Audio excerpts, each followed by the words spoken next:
बिल्कुल सही बात है। गरीब परिवार, गरीब माता पिता चाहते हैं कि हम अपना बेटी को जान दान करें। कितना उम्र में हुआ था शादी? छोटी उम्र में शादी है। लगभग अंदाजा कुछ उम्र? लगभग यही था, क्या बताएं, 12-15 साल। हाँ 12। बहुत संघर्ष किए, संघर्ष करते रहे। घर में काम करते थे, सिलाई के भी काम करते थे। फिर दोबारा इलेक्शन होता है 11 में, फिर दूसरा बार भी जीते चुनाव। तब हम प्रमुख के लिए लड़े। 28 वोट में हमको 24 वोट मिला। और भाग तो पत्ता तर छिपा हुआ रहता है, कब अंधड़ आया, कब किसका मतलब भाग कहाँ तक जाएगा जी कोई नहीं जानता। हमारे गरीबों के मसीहा लालू यादव टिकट बुला करके हमको टिकट दिया। बड़ा योगदान तो भाई हमारे जो भी धनरुआ प्रखंड के मुखिया और सब पंचायत समिति सब मिल के हमको बहुत सपोर्ट किया। नमस्कार, लवकुश कुमार पांडे और आप देख रहे हैं दैनिक सोच से।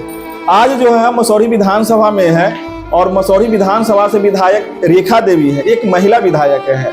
कहते हैं ना जिसके जब किसी गरीब घर में बच्ची जन्म होता है तो लोगों को लगता है कि आज हमारे घर में बच्ची जन्म हो गई है।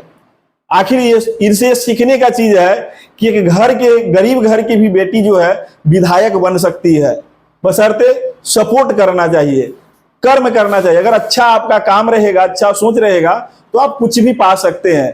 तो आज बातें करेंगे इनसे किसे एक गरीब घर की बेटी विधायक तक कैसे पहुंचे, उस मुद्दे पर हम बातें करेंगे। सबसे पहले स्वागत है मैडम। आपको भी चैनल के स्वागत है। हाँ, अच्छा एक चीज बताइए, शुरू से लेकर के जमीन से लेकर के अब विधायक तक जो जर्नी रहा, थोड़ा सा हमारे दर्शकों को बताइए, शुरुआत आप कहाँ से की है? देखिए, सबसे पहले तो एक चीज और हम आपको रोकेंगे, शादी किस उम्र में आपका हुआ है? क्योंकि सुनते हैं कि गरीब घर के जो बच्ची होती है उसको छोटी सी उम्र में शादी कर दी जाती है। बिल्कुल सही बात है। गरीब परिवार, गरीब माता पिता चाहते हैं कि हम अपना बेटी को जान दान करें। अच्छा। उस सोच से छोटा उम्र में शादी कर देते हैं। अच्छा। और उसी सोच से मेरी भी शादी हुई। कितना उम्र में हुआ था शादी? अब बताएंगे तब। मैंने छोटी उम्र में शादी है। लगभग अंदाजा कुछ उम्र? लगभग यही था, क्या बताएं, 12-15 साल। हाँ 12-15 साल था उम्र। इसी उम्र में शादी हुई हमको। और शादी हुई तब अपना ससुराल में रहे, बहुत संघर्ष किए, संघर्ष करते रहे। करते करते हमारे हस्बैंड मैंने चुनाव में लाना चाहे कि भाई लड़ाएंगे चुनाव। और जिस तरह से हाउस वाइफ थे, घर में काम करते थे, सिलाई के भी काम करते थे और अपना बच्चा के भी पालन पोषण, पढ़ाना लिखाना, यही सब काम करते थे। हस्बैंड ले आए, पंचायती राज के चुनाव हुआ, पंचायत समिति 2006 में। तो खड़ा हुए थे, जीते चुनाव। हम कहते थे कि हमको क्यों खड़ा करते हैं, हम तो कुछ राजनीति के बारे में कुछ नहीं जानते हैं। उन्होंने बहुत सपोर्ट किए, हस्बैंड बहुत सपोर्ट किए कि कुछ नहीं, हम लोग हैं ना, समझाएंगे बताएंगे। इसी तरह से बताए, चुनाव जीत गए। प्रमुख के भी दावेदारी किए थे 2006 में। तो नहीं था उतना, मतलब कि हम प्रमुख भी आप बने? मैंने प्रमुख उस साल भी हम दावेदारी किए थे। अच्छा। लेकिन पहली बार चुन के आए थे, उतना नहीं बना पाए। अच्छा। तो नहीं बन पाए 2006 में। फिर दोबारा इलेक्शन होता है 11 में। अच्छा। फिर दूसरा बार भी जीते चुनाव। अच्छा। तब हम प्रमुख के लिए लड़े। 28 वोट में हमको 24 वोट मिला। अच्छा। प्रमुख बने और प्रखंड में सीखने के लिए। अच्छा। और सबके सहयोग था, बहुत ही अच्छा माहौल था। हमारे 2800 पंचायत समिति हमारे ही पक्ष में थे। अच्छा। डेली प्रतिदिन ब्लॉक में आते थे। किस ब्लॉक से प्रमुख बने थे? धनरुआ ब्लॉक से। अच्छा। और पंचायत समिति बने थे पभेड़ा पंचायत से। अच्छा। प्रखंड प्रमुख बने धनरुआ से। फिर मेहनत करते रहे, अपना मिशन में लगल थे। अब भाग तो पत्ता तर छिपा हुआ रहता है, कब अंधड़ आया, कब किसका मतलब भाग कहाँ तक जाएगा जी कोई नहीं जानता। उसी तरह से हम भी छिपे हुए थे। मौका मिला 2014 में लोकसभा के चुनाव में अच्छा हमारे डॉक्टर मीसा भारती आए थे, अच्छा लोकसभा के चुनाव लड़े। उस समय बहुत काफ़ी मेहनत किए। हमारे गरीबों के मसीहा लालू यादव टिकट बुला करके हमको टिकट दिए। अच्छा। सबसे बड़ा योगदान किसका रहा इसमें?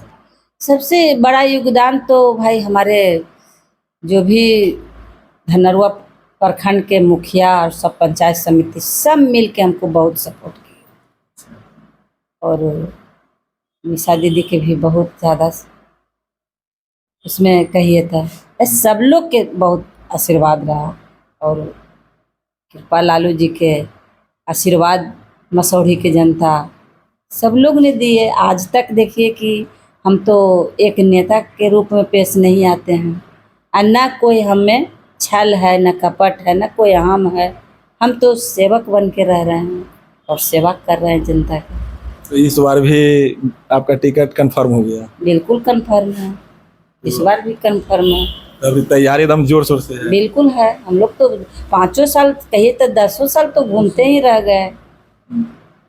जैसे जिस तरह से मसौढ़ी में बताइए ऑफिस खोल के प्रत्येक शनिवार के बैठना है, सबसे हाल चाल लेना है, इस तरह से हम लोग अभी चला रहे हैं। पढ़ाई लिखाई आपका कहाँ तक हुआ? पढ़ाई लिखाई तो हम क्या बतावे, छोटा उम्र में शादी हुआ और ससुराल आए तो कौन पढ़े लगे थी। तैयो 9 मैट्रिक किए।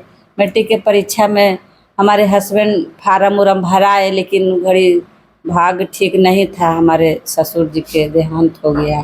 तो उस दुख के घड़ी में हम एग्ज़ाम नहीं दिए। उस समय से हमको कष्ट झेलना पड़ा।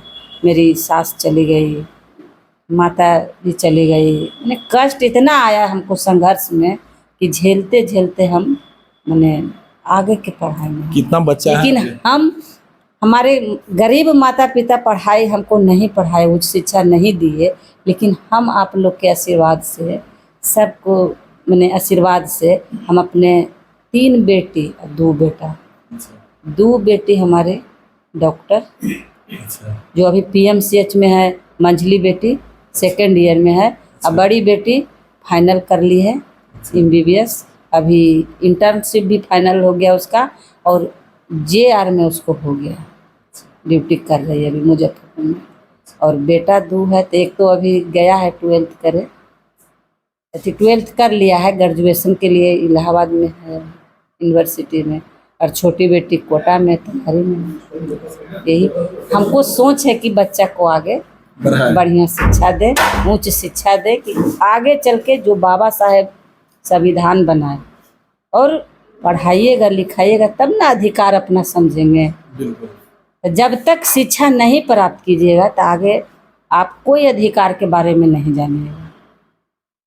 तो हम सभी गार्जियन से अनुरोध करेंगे कि अपने अपने बच्चे को पढ़ाएं और अपना हक अधिकार को समझें। बहुत बहुत धन्यवाद। जैसा कि देख रहे थे हमारे साथ जो इनका जर्नी रहा, एक छोटी सी उम्र में शादी होने के बाद जब अपने ससुराल में आते हैं, ससुराल में आने के बाद इनका सपोर्ट रहा परिवार का, और परिवार का सपोर्ट रहने के बाद प्रमुख बने, प्रमुख से लेके विधायक तक, और विधायक के बाद अपने बच्चों के साथ जो क्वालिफिकेशन इन्होंने दिया, जो इनका सपना था कि हमारे बच्चे जो है पढ़ लिख करके एक अच्छे मकाम पर जाएं, तो हर माँ बाप का एक ख्वाहिश होता है, वहाँ तक अपने बच्चे को ले करके गए। और आप लोग से भी हम कहेंगे कि इस तरह का आप लोग भी तैयारी करिए। बाकी आप लोग का क्या राय है, इनके बारे में क्या सोचते हैं, तो कमेंट करके ज़रूर बताइएगा। तब तक के लिए धन्यवाद। जय हिंद, जय भारत, जय बिहार।